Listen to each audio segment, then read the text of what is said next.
I was seeing Dr. Roy for the last several years for minor issues, blood pressure issues, and every 3 or 4 years we had a stress test, a nucleonic stress test, and this was the year I was due to have it. Went in for the stress test, and we reviewed it together, and he found just a little gray area, and he said, I want to show this to some other cardiologists, make sure what I'm seeing here is correct. And then he ordered an angiogram. So we came here to St. Clair's to do an angiogram when they thread a catheter up to your heart, injected some dye, and he found 5 major blockages. I am an active guy, and that's why the results shocked me. I mean, I exercise a lot, I walk, I play a lot of golf, and consider myself fairly healthy. So it was a surprise.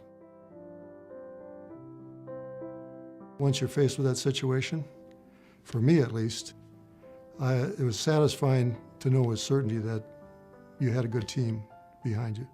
And I felt very strongly about Dr. Roy, his diagnosis, and then I met Dr. Lee, the surgeon, and he had great credentials and a good record. And then finally, St. Clair's, I learned that they had one of the best safety records in the state.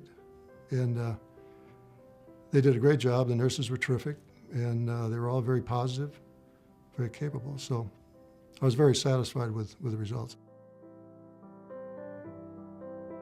My wife and I both were doing a lot of our stuff in California, where we live, but we switched most of our medical care now to Minocqua. It's outstanding to have a clinic like Marshfield there.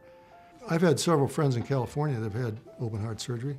Some have gone to places like Cleveland Clinic or Mayo Clinic, and then they came back and they didn't have the same physicians. They had to find new physicians, new cardiologists, and some have had some real problems.